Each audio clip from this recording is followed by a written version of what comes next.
Hello and welcome to today's lesson on force and momentum. We will begin by exploring momentum as the motion quantity that illustrates why a fast-moving truck or a heavy object has more momentum than a slower or lighter one. Next, we will revisit Newton's second law and show how it leads to a specific equation for momentum. Finally, we'll look at worked examples of calculating momentum to consolidate our knowledge. So far, you have learned about Newton's second law and the equation F equals ma, which links force, mass, and acceleration. We've discussed how acceleration can be defined as the change in velocity over time. Building on this foundation, we can now explore the concept of momentum more deeply. This understanding will enrich our knowledge of how forces affect moving objects and why momentum is a crucial property in various applications, from everyday activities to advanced technologies. To understand the concept of momentum, consider the practical example of being struck by different objects. Which one do you think would hurt more, a tennis ball or a brick? It's definitely the brick. The answer isn't straightforward as it depends on the speed of both objects.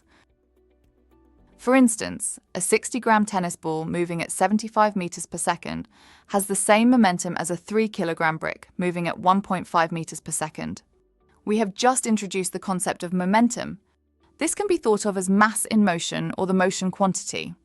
In this case, the fast-moving tennis ball and the slower-moving brick would exert a similar force upon impact due to having the same momentum. Momentum also helps us understand why a fast-moving truck has more momentum than a slow-moving truck of the same mass, and why a fast-moving truck going at the same speed as a fast-moving bicycle has more momentum due to a higher mass. Therefore, understanding momentum helps us appreciate that impacts depend on both mass and velocity, rather than just one or the other. It's a crucial concept utilized in various applications from car safety designs to sports equipment. Now that we know what momentum is, let's formalize it with an equation.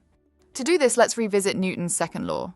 This can be written as F equals ma, where F stands for force, m represents mass, and a is acceleration. We can recall that acceleration is the change in velocity over time. By substituting a with change in velocity over time in Newton's second law, we get force equals mass times change in velocity over time. This new quantity, mass times change in velocity, represents change in momentum, commonly denoted as change in p. To put this in more direct terms, the quantity of momentum is given by the equation p equals m times v, where p is momentum, m is mass, and v is velocity. It is important to understand the units used in this equation. Mass is measured in kilograms, velocity in meters per second, and thus momentum is expressed in kilogram meters per second. Let's apply what we've learned here to a few specific problems to consolidate our new knowledge. Imagine we have a car with a mass of 1,500 kilograms, moving at a velocity of 20 meters per second. We need to find the momentum of the car. Use the equation for momentum, which we know is momentum equals mass times velocity, and plug in the values, giving us p equals 1,500 times 20 kilogram equals 1,500 times 20. Then calculate the result. Therefore, p equals 30, 000 kilogram equals 30,000.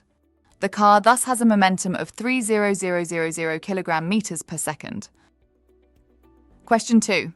Consider a 0.2 kilogram ball, initially moving at 3 meters per second, that comes to a stop in 0.5 seconds. We need to find the force exerted on the ball to stop it.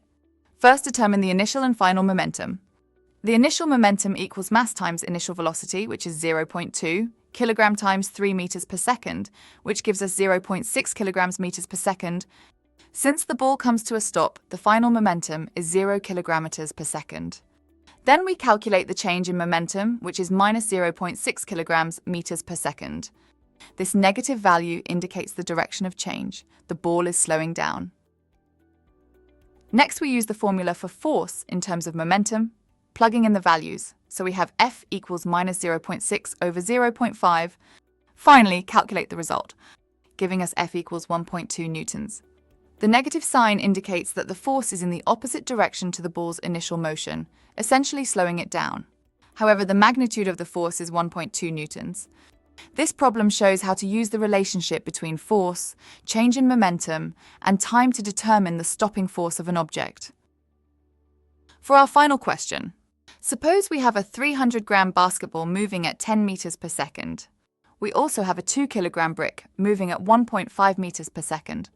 Imagine we're asked to calculate the momentum of each object. Momentum of basketball is 0.3 times 10, giving us 3 kilogram meters per second. The momentum of brick is 2 times 1.5, giving us 3 kilogram meters per second. Both objects thus have the same momentum. In today's lesson, we delved into the relationship between force and momentum. We started by revisiting Newton's second law. By substituting acceleration with change in velocity over time, we derived the concept of momentum, defined as mass multiplied by velocity. We formalized this with the equation, understanding that momentum is measured in kilogram meters per second. We then explored how force and momentum are linked through the equation force equals change in momentum over time. This showed us that a larger force is needed to significantly change an object's momentum. In summary, today's lesson enhanced our understanding of how force influences the momentum of objects and why momentum is a critical property in various real-world applications. This knowledge bridges basic physics concepts to more complex ideas, aiding in the comprehension of the dynamics of moving objects. Watch the rest of the GCSE physics course at Sophos Education.